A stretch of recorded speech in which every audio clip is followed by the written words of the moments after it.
Y por lo tanto estamos siempre dentro de un círculo continuo de novedades que evidentemente influyen. Sin embargo, yo creo que la reflexión que se sugiere aquí hoy en esta mesa, la que tiene que ver entre la relación entre los partidos políticos y la que tiene que ver, y los movimientos sociales, es muy pertinente. Es muy pertinente no solo por niveles generales, porque siempre lo es, sino porque lo es en un contexto como el nuestro, que parece que estamos en un impasse que yo creo que Tom lo ha descrito muy bien, y también Pablo e Isabel, a la hora de hacer una cronología de todas las movilizaciones sociales y una especie de foto fija, que es la que tendríamos ahora, en la que nos situamos en esa encrucijada en la que tenemos que tomar decisiones y que van a ser muy relevantes. No obstante, yo creo que lo primero que tenemos que hacer es entender que las movilizaciones sociales no surgen en el vacío, surgen en una realidad económica, surgen en un momento político muy determinado que tiene que ver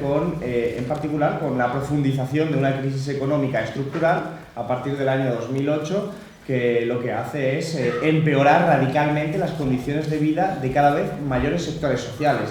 Lo que podríamos llamar las clases populares cada vez ven cómo su vida empeora en términos materiales, de acceso a suministros básicos como la energía, como el agua, como una vivienda, o incluso en la pérdida de calidad en el acceso a otro tipo de servicios que se supone que están garantizados por el Estado, como es la educación o la sanidad o incluso las pensiones. Y eso es un proceso que tiene que ver con la crisis económica, con la profundización de esa crisis general, que hace que la gente se frustre, vamos a decirlo así, de forma inmediata. Lo que hay es una frustración y una suerte de respuestas populares que se van produciendo en función de los territorios y de las circunstancias específicas. No es casualidad de que las primeras experiencias ya en crisis económica más llamativas pudieran ser, por ejemplo, la del Sindicato Andaluz de Trabajadores, en un contexto muy determinado que evidentemente no es lo mismo que estar hablando pues, en Bilbao o estar hablando en cualquier otra parte, ¿no? Pero lo que sí es algo muy evidente también es que la crisis económica deriva en un empeoramiento de las condiciones materiales de vida de un sector cada vez más amplio de la sociedad. Eso lleva a una frustración y eso lleva a unas respuestas populares. Esto es prácticamente un esquema que se cumple siempre. A lo largo de la historia del capitalismo se ha cumplido siempre. Lo que no está definido es el tipo de intensidad de las respuestas ni tampoco la dirección de las respuestas. Es decir, nos encontramos, por ejemplo, en Francia en unos sectores o unos territorios muy duramente golpeados por la globalización, la competencia económica internacional, las desindustrializaciones, las deslocalizaciones, que han sumido a las clases populares en una suerte de resistencia, pero canalizada por la extrema derecha. Es una suerte de respuesta que ellos toman como protección frente a unos enemigos que ellos creen que son los responsables de su situación. Puede ser la inmigración o puede ser cualquier otro sector, ¿no? Incluso esta visión de la antipolítica que también ha dominado en Europa recientemente. Entonces, ¿qué hacemos? Un análisis, una foto. Hoy la realidad material de la mayoría de la población en nuestro país y en Europa es peor que la del 2011, mucho peor. A pesar de que en la agenda política y mediática eso parezca que ha desaparecido en parte, pero uno observa los datos o la realidad concreta en la calle y puede percibir que lo que ha habido es un empeoramiento, incluso desde el año 2011. Entonces, cuando utilizamos palabras como la palabra cambio, lo que tenemos que expresar es la definición de qué tipo de cambio. Evidentemente, cambio lo usa hasta Albert Rivera, por lo tanto, estamos obligados a definir y a concretar a qué nos estamos refiriendo y a definir quién es el enemigo, es decir, cuál es la causa. Yo le decía el otro día a Pedro Sánchez una cuestión relacionada con el derecho a huelga, que intento que sea representativa de lo que estoy transmitiendo. Él decía que el acuerdo de Ciudadanos y PSOE implicaba la derogación del artículo 315 del Código Penal sobre el derecho a huelga. Naturalmente eso es positivo. ¿Qué ocurre también? Que lo que en ese acuerdo va es una serie de reformas laborales y de continuidad que lo que va a hacer es provocar nuevas huelgas. Y entonces el gobierno lo que te dice es, bueno, sigue manifestándote, la única ventaja que tienes es que igual no te metemos tanto en la cárcel. Es un juego en el que te conceden digamos, la retórica e incluso elementos materiales de ámbito social, pero lo económico sigue gestionándose de la misma manera. Hay un elemento que ha dicho Tom que es representativo también, la desmovilización social. aunque estamos en unas peores circunstancias que en el año 2011, a todos los aspectos y en todas las relevancias, lo que sí nos encontramos es con una disminución importante del número de manifestaciones políticas, por ejemplo, de manifestaciones. Tengo los datos. En el año 2012 hubo 44.000 manifestaciones en el año, de diferentes motivos, laborales, sociales, reivindicaciones democráticas. En el año 2013 hubo 43.000 y en el año 2014 ya bajó a 36.000 y el 2015 también ha vuelto a bajar, aunque todavía no tenemos datos concretos. ¿Qué significa? Que estamos viendo un periodo de repliegue de la movilización social y, por cierto, acompañada de una descapitalización de muchos movimientos sociales por gentes que han ido a pasar a las instituciones, y eso se da de forma pareja. Independientemente de cuáles sean las causas, esa es la foto de la realidad. Después sí que tenemos, porque creo que es importante jugar sobre ese marco para responder a la pregunta: ¿qué relación existe o debe existir entre unos partidos políticos y los movimientos sociales? Yo añadiría una cuestión.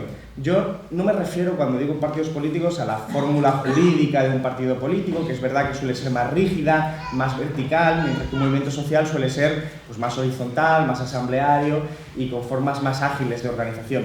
Yo me refiero fundamentalmente al enfoque. Un movimiento social se diferenciaría no de un partido político, sino fundamentalmente de una organización entendida como maquinaria electoral, es decir, una organización que solo está pensando en las elecciones.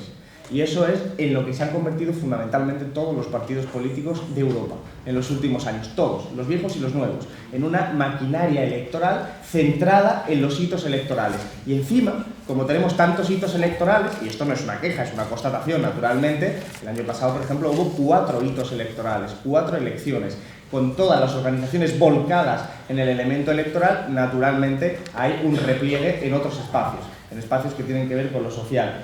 Yo creo que esa es la clave, porque un movimiento social está en el conflicto, es más, es el conflicto, y eso quiere decir que, por ejemplo, el Sindicato Andaluz de Trabajadores, cuando está en una ocupación, está siendo el conflicto, y está, además, tomando partido de una forma política muy amplia. La plataforma de afectados por la hipoteca, o los campamentos de la dignidad, o las marchas por la dignidad, son movimientos que están en el conflicto. La diferencia es que las maquinarias electorales, los partidos políticos tradicionales enfocados como eso, no tienen por qué estar en el conflicto. Si están concentrados única y exclusivamente en el ámbito electoral, son en todo caso, en el mejor de las circunstancias, la expresión política de un conflicto. Si sus votos o suben o bajan en función de lo que va pasando fuera de esa organización. Y se produce en el tiempo una desconexión de la que hablaba Isabel, la desconexión entre los miembros de esa organización volcados en las elecciones y lo que va ocurriendo en el seno de la sociedad, lo que va ocurriendo en la superficie, en la epidermis. Entonces, la pregunta fundamental que yo creo que hay que responder es: ¿cómo cambiamos esta sociedad? ¿A través de qué instrumento? ¿Qué instrumento o qué instrumentos, en plural, necesitamos?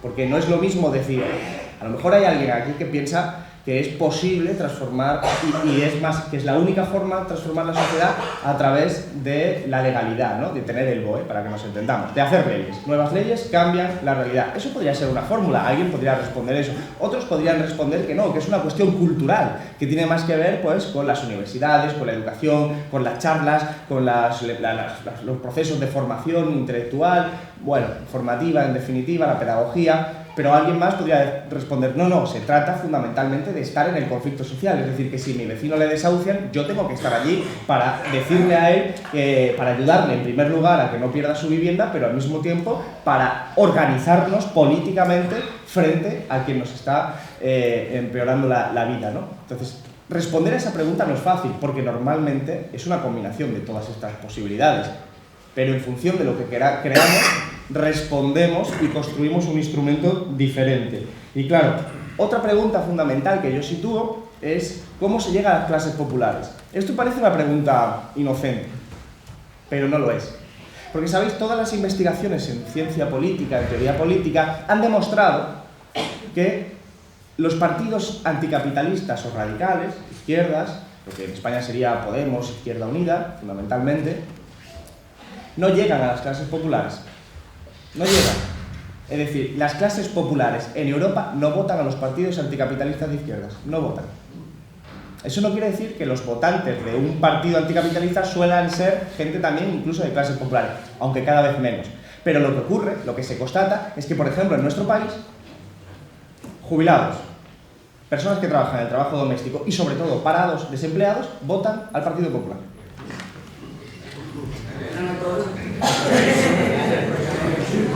Esto es la constatación, en última instancia, de un fracaso. Es la constatación de un fracaso, porque las organizaciones, independientemente de que hablemos de movimientos sociales o de partidos políticos, dicen representar a esos sectores, que a su vez no se sienten representados por estas organizaciones. Y hablo generalizando, naturalmente. Pero el problema es que el 60% de los desempleados votan al Partido Popular o al Partido Socialista. Y que, además, el nicho de desempleados que han votado a Podemos o a Izquierda Unida es muy reducido. Es muy reducido. Entonces, y estos son datos de ahora, es decir, de estos últimos años. Eso es un problema. Es además una paradoja, pero al mismo tiempo es una oportunidad. Es una oportunidad porque significa, por ahí se crece. Ese es el camino, llegar a la gente. Claro, si nos centramos únicamente electoralmente, pues tenemos una amenaza muy, muy potente. Y es que esos sectores se vean atraídos en un determinado momento por alternativas que pueden ser de extrema derecha, como hemos visto en el resto de Europa, o como estamos viendo especialmente en los países nórdicos. Es decir, gente golpeada por la crisis, golpeada por la globalización, golpeada en última instancia por el capitalismo, que no ve su referente en los partidos de izquierdas y que acaba viéndolo primero en la abstención, que es fundamentalmente donde se sitúa ese núcleo tan grande de clases populares, o después de alternativas concretas que puedan salir que conectan muy bien con sus deseos de protegerse frente a un enemigo que puede ser la globalización o el capitalismo. Claro, ese es uno de las claves de estudiar el proceso de Francia con Le Pen. Claro, Le Pen tiene un discurso profundamente anticapitalista, al que se agarra las clases populares que están golpeadas, que no ven la salida y se agarran ahí. Y además, porque es muy fácil de explicarle, entre comillas, mentirle a la gente diciéndole que el problema es el inmigrante. Es muy fácil, es mucho más difícil hacer lo que nosotros hacemos, que es explicarle el TTIP, por ejemplo, ¿no? Evidentemente, explicar el TTIP requiere unas habilidades y además es un proceso complejo, aunque se pueda simplificar, pero que desde luego nunca va a estar a la altura de la simplificación extrema, que significa ese que tiene un color diferente de piel que tú es el culpable. Entonces, esa es la amenaza si no hacemos los deberes bien. Y aquí no hablo desde el patriotismo de siglas de ninguna forma, ni de movimientos sociales ni nada, por eso recojo lo que decía Ton. Aquí hablamos de la responsabilidad como personas concienciadas que queremos la transformación social de una u otra forma. Algunos seremos anticapitalistas, otros no lo serán, pero en todo caso nuestra responsabilidad está ahí, en llegar a los sectores que más sufren la crisis, porque al final lo que nos encontramos es, vas a un comedor, pasas por la calle o vas a un comedor social y lo que te encuentras son colas de miles de personas, Málaga, en Nochebuena, 3.000 personas pidiendo un bocadillo, que es gente sin organizar, gente que no está organizada. Porque claro, si tú organizas a 3.000 personas, tienes un sujeto histórico casi revolucionario. Si eres capaz de tener lo que llamaríamos una conciencia de clase, o en fin, una conciencia de que hay intereses conjuntos entre las 3.000 personas. ¿Qué ocurre? Que también hemos perdido una batalla cultural durante muchos años que ha permitido que permee la idea del individualismo neoliberal, según la cual tú estás en esa cola esperando, pero no tienes nada que ver con el de delante ni con el de detrás. Y tú estás simplemente resolviendo un problema de emergencia, pero que no tienes conciencia ni de tu conexión con el de enfrente, ni sobre todo de quién es el responsable de que tú pases hambre.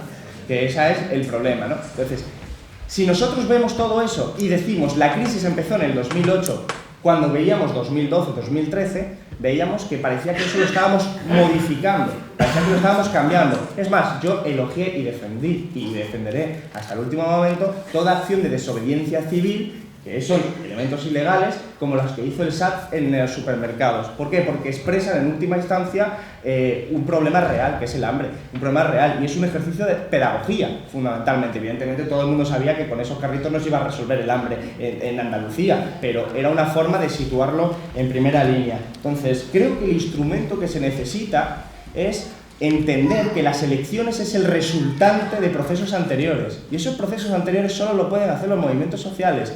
Y, insisto, puede ser una organización política que actúa como movimiento social. Es decir, para que una organización sea útil, tiene que ser útil para la gente. Y claro, si nosotros lo primero que vemos es que las clases populares, las más golpeadas por la crisis, no nos ven útiles, tenemos que repensar. Pero no solo repensar las formas de comunicación, que también, porque si yo soy incapaz de hacerme entender por mi clase social, evidentemente el problema no es de él, es mío. Es mío por no tener comunicación ni habilidades para explicarme ante mi gente. Entonces, es un problema comunicativo, pero no solo es comunicativo, es una cuestión de clase y de cómo lo hacemos. Entonces, movimientos sociales como los que estamos hablando, y por eso creo que es importante venir aquí y estar en todo ese tipo de procesos y de eventos, son la clave. Por ejemplo, a mí, que yo siempre he sido ultra crítico en todas las organizaciones en las que he estado, crítica constructiva naturalmente siempre, me parece que la mejor organización que ha operado en el sentido de lo que estoy apuntando es la plataforma de afectados por la hipoteca, porque la plataforma de afectados por la hipoteca ha operado como lo que Gramsci llamaba un intelectual colectivo, es decir, una organización formada por gentes heterogéneas, de incluso extracciones sociales diferentes, pero que iba al conflicto. Tienes un desahucio en tu barrio y entonces la PA va allí, te ayuda, se ata contigo para impedir que la policía entre. Es un acto de desobediencia civil también y por lo tanto ya pone en cuestión el estatus legal de esa sociedad concreta y entra en un debate muy interesante.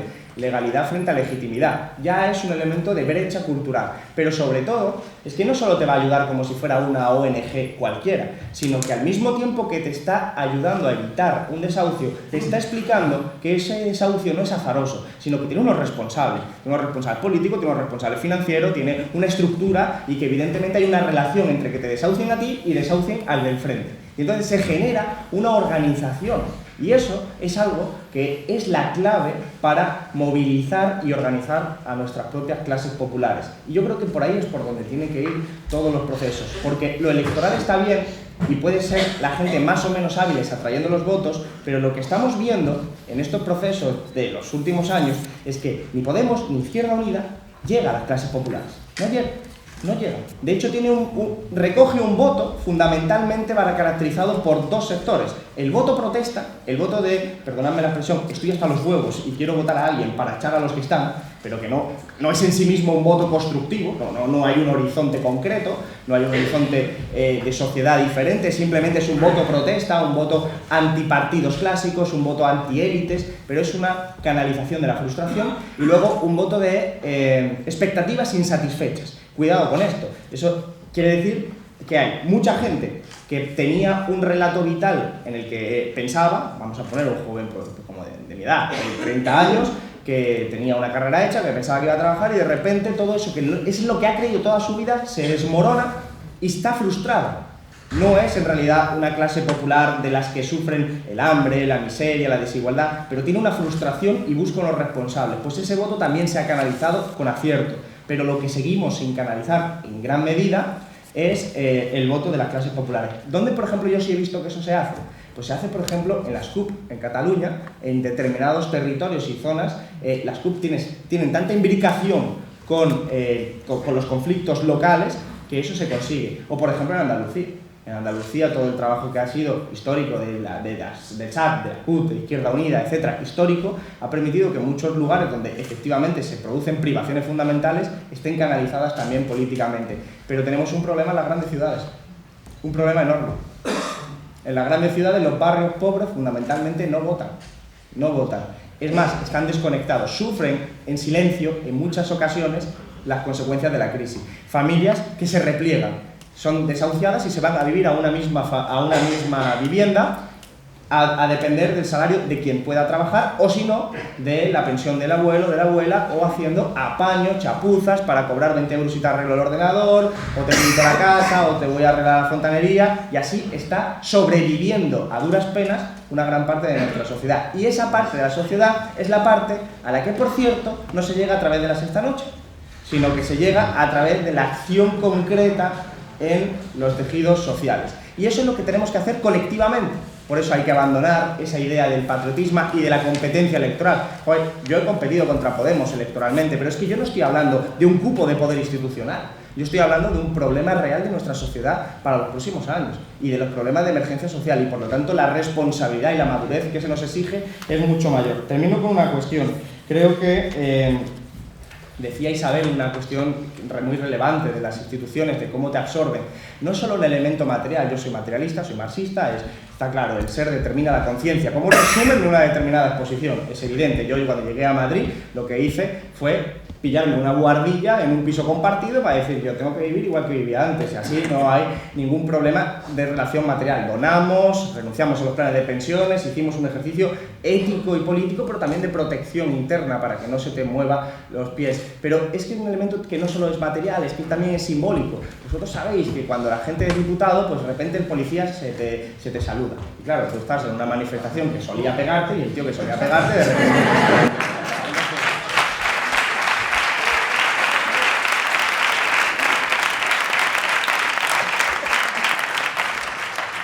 Eso, junto con otro tipo de reconocimientos que pueden parecer más prosaicos, pero que te atrapan, que te pueden atrapar y al que tienes que estar preparado y solo te puedes preparar culturalmente con gente y una organización. Y con lo que voy a explicar. Por ejemplo, tú vas a una cena de Navidad y pues tú eres el famoso, tú eres el diputado, el cuñado fascista pues hasta reconoce que tú eres diputado, ¿no? Ese tipo de cuestiones. Que pueden parecer una tontería, pero que te están intentando poner en otro lugar que no es el tuyo. ¿Cuál es la protección más clara que muchos hemos hecho, y yo creo que con más o menos relativo éxito? Pisar el suelo, ir a asambleas, rendición de cuentas, estar en lugares como esto y entrar en el coloquio que podemos entrar para que me puteéis si hace falta, ¿no? Es decir, se trata de mantener agarrada la organización, pero el riesgo es que cuando una organización se comporta como maquinaria electoral, acaba desconectándose y hay gente con muy buenas intenciones, muy honesta, que a los 3 años, cuando se mira en el espejo, no se puede reconocer. Y eso es un problema que pagamos todos, porque son nuestros representantes. Y por lo tanto tenemos que elaborar mecanismos de solidaridad en la acción. Y como entre mensalidades no está la contención verbal, termino ya. De verdad, muchas gracias.